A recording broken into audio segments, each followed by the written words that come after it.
నేను మీ ఝాన్సీ. కర్నూలు జిల్లాలో సంకల్బాగ్ వద్ద తుంగభద్ర పుష్కరాలను రాష్ట్ర ముఖ్యమంత్రి వైఎస్ జగన్మోహన్ రెడ్డి పూజారి కార్యక్రమాలను నిర్వహించి ప్రారంభించారు. ఈ సందర్భంగా రాష్ట్ర ప్రభుత్వం నది వద్ద 23 ఘాట్లను కర్నూలు జిల్లాలోని సంకల్బాగ్ ఘాట్ వద్ద రాష్ట్ర ముఖ్యమంత్రి వైఎస్ జగన్మోహన్ రెడ్డి తుంగభద్ర పుష్కరాలను పూజాది కార్యక్రమాలు నిర్వహించి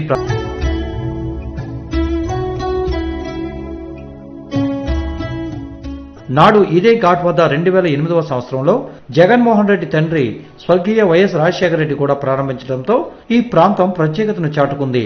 నది వద్ద 23 ఘాట్లను ప్రభుత్వం ఏర్పాటు చేసింది. తండ్రి తనయులు తుంగభద్ర పుష్కరాలను ప్రారంభించడం వల్ల ఈ ప్రదేశం మరింత ప్రాధాన్యత. డ్రైవింగ్ శిక్షణతో ఉపాధి అవకాశాలు మెండుగా పొందవచ్చునని డిప్యూటీ సిటిఎం వడ్డీ సుందర్ తెలిపారు. శుక్రవారం ఆర్టీసీ డిపో ఆవరణలో ప్రజా రవాణా శాఖ ద్వారా హైవే మోటార్ వెహికల్ డ్రైవింగ్ శిక్షణ పొందిన సర్టిఫికేట్లు మంజూరు చేశారు.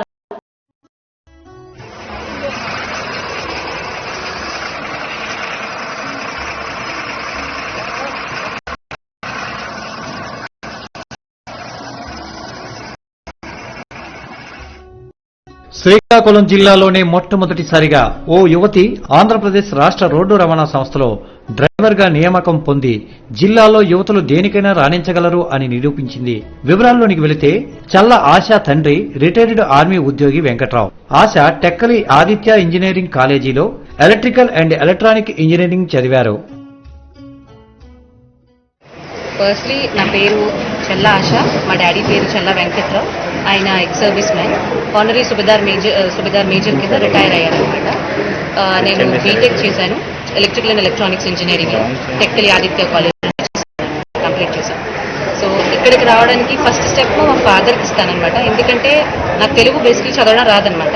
మా ఫాదర్ న్యూస్ పేపర్ నోటిఫికేషన్ చదవడం వల్ల నాకు తెలిసి వచ్చిందనమాట ఇక్కడ ఎలాగొంటుంది.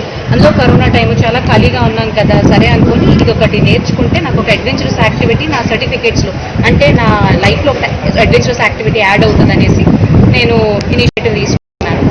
మేడం ఫోన్ చేసిన వెంటనే ఎప్పుడైతే నోటిఫికేషన్ అన్నాడే డాడీకి కూడా మమ్మీకి కూడా చెప్పకుండా డైరెక్ట్ మేడం నెంబర్కే ఫోన్ చేస్తాను అనమాట. అన్ని రెడ్డింగ్స్తో పెట్టుకున్నాను, ఇది మేడం నెంబర్, ఇది DM madam number. DM madam number ఎప్పుడైతే నాకు తెలిసిందో ఫోన్లో మాట్లాడిన వెంటనే మేడం ఏమో చెప్పారు అమ్మాయిలకు కూడా అలవెన్స్ ఉంది, సో ఈజీగా రావచ్చు అనేసి.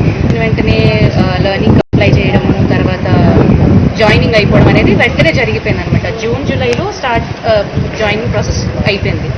ఇక్కడికి వచ్చిన తర్వాత వర్మ సార్ని మాకు ఇన్స్ట్రక్టర్ కింద ఇచ్చారనమాట. ఆయన మాకు అన్ని ఆస్పెక్ట్స్లోని కవర్ చేశారు. ఎలా అంటే టెక్నికల్ ఆస్పెక్ట్స్లో నుంచి చూసుకుంటే డ్రైవింగ్ అయితే అది మెయిన్ ఇంపార్టెంట్ అనమాట. అది నేర్పించుతూ టెక్నికల్ ఆస్పెక్ట్స్ నేర్పించారు, ఎథికల్ ఆస్పెక్ట్స్ నేర్పించారు.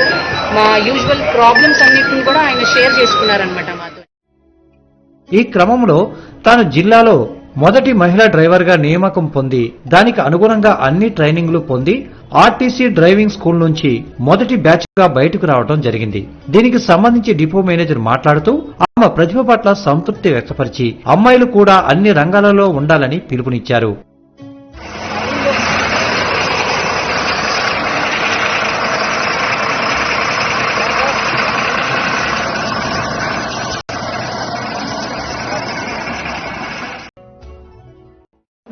కావాలంటే కట్టెల పొయ్యి మీద లేదా స్టవ్ మీద కాచుకొని మనం తయారు చేసుకుంటాం. నేడు అయితే ఆ అవసరం లేదు. నేరుగా రణస్థలం వెళ్ళండి, నూతి నుండి నేరుగా వేడి నీళ్లు పొందండి.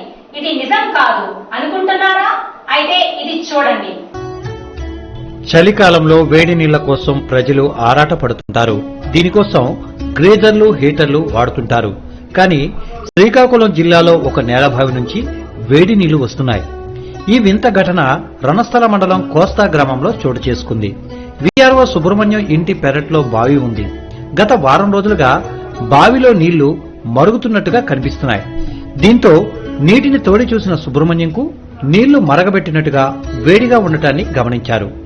ఈ వింత ఘటన ఆ నోట ఈ నోట చుట్టుపక్కల గ్రామాలకు చేరింది. దీంతో ఆ బావిలో నీళ్లు తాకి చూడడానికి జనం క్యూ కట్టేస్తున్నారు.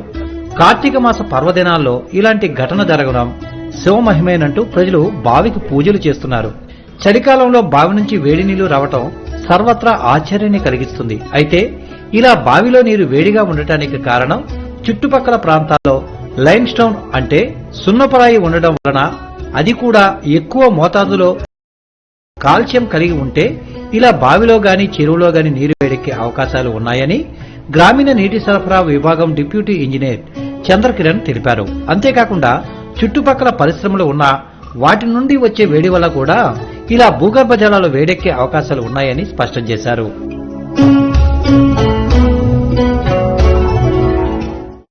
వీరఘట్టం మండలం నీలానగరం, తెట్టంగి, నందివాడ గ్రామాల్లో ఎక్సైజ్ అధికారులు కార్డన్ సెర్చ్ నిర్వహించారు.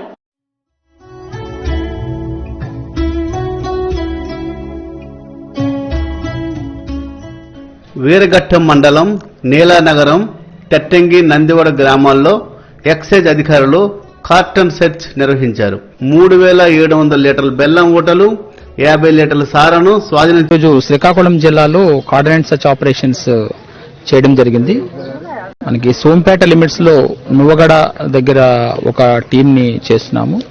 అట్లాగే ఇక్కడ తెట్టంగి, మీనానగరం అండ్ పనసనందివాడ ఈ 3 విలేజెస్ మీద మనకి ఇన్ఫర్మేషన్ ఉంది.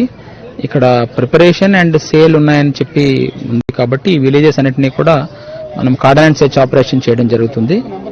ఇందులో కూడా మనం ఇంకా ఆపరేషన్ కంటిన్యూ అవుతుంది. ఐడి లిక్కర్ కూడా పట్టుకోవడం జరిగింది, అలాగే ఎఫ్జే వాష్ కూడా పట్టుకోవడం జరిగింది. ఎవరైనా అక్రమంగా సారా తయారు చేసి విక్రయించిన ఎడల కఠిన చర్యలు తీసుకుంటామన్నారు. ఈ కార్టన్ సెర్చ్ ఎఫ్ఈబి అడిషనల్ ఎస్పీ శ్రీనివాసరావు గారి ఆధ్వర్యంలో ఈ దాడులు జరిగాయి.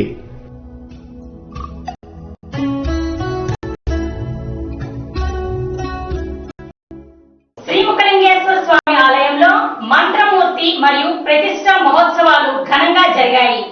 ఈ కార్యక్రమానికి రాష్ట్ర ఉప ముఖ్యమంత్రి ధర్మాన కృష్ణదాస్ ముఖ్య అతిథిగా పాల్గొని పూజాది కార్యక్రమాలు నిర్వహించారు.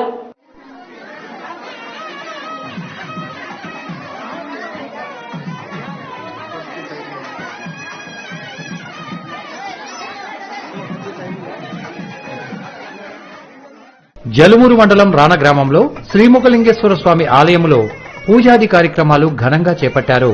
ఈ సందర్భంగా ఆలయంలో స్వామివారి యంత్రమూర్తిని, అలాగే శిఖర ప్రతిష్ట మహోత్సవాలు, వేద మంత్రోచ్చారణలతో కార్యక్రమాన్ని చేపట్టారు. ఈ కార్యక్రమానికి రాష్ట్ర ఉప ముఖ్యమంత్రి ధర్మాన కృష్ణదాస్ ముఖ్య అతిథిగా పాల్గొని పూజాది కార్యక్రమాలు నిర్వహించారు. ఈ సందర్భంగా ఏర్పాటు చేసిన అన్న సమారాధనలో భాగంగా భక్తులు స్వామివారి ప్రసాదాన్ని స్వీకరించారు.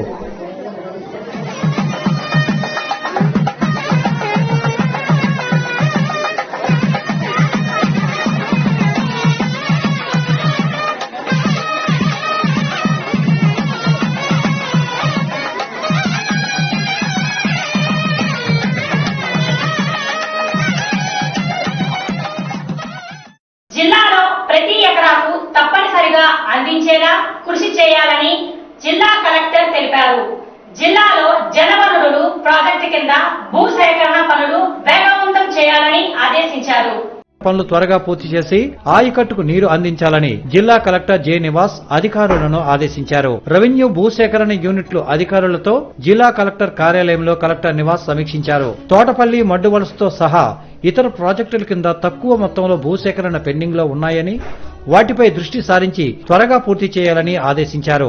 ప్రభుత్వం వ్యవసాయానికి ప్రాధాన్యత ఇస్తున్న క్రమంలో అంతే వేగంగా పనులు పూర్తి చేసి ఆయకట్టుకు నీరు అందించే లక్ష్యంతో పనిచేయాలని ఉద్బోధించారు. వివిధ ప్రాజెక్టుల క్రింద కాలువ పనులు పూర్తి కావడం వలన వేలాది ఎకరాలకు సాగునీరు అందుతుందని, తద్వారా రైతాంగానికి ప్రయోజనం కలుగుతుందని, జిల్లా ఆర్థిక స్థితిగతులకు బాటలు వేయవచ్చునని చెప్పారు. వ్యవసాయక జిల్లాగా ఉన్న శ్రీకాకుళం జిల్లాకు జలయజ్ఞం పనులు పూర్తి చేసి లక్ష్యంగా ఉన్న ఆయకట్టుకు సాగునీరు అందించడం వలన చిరస్థాయిగా ప్రజల గుండెల్లో నిలిచిపోతారని పేర్కొన్నారు. కోవాడ అణువిద్యుత్ ప్రాజెక్టు అధికారుల సమీక్షలో భాగంగా అటవీ, రెవెన్యూ శాఖల భూములను స్పష్టంగా గుర్తించాలని ఆయన ఆదేశించారు. అటవీ భూములుంటే అందుకు ప్రతిఫలంగా ఇతర ప్రాంతంలో భూములు ఇచ్చేందుకు పరిశీలిస్తామని ఆయన చెప్పారు.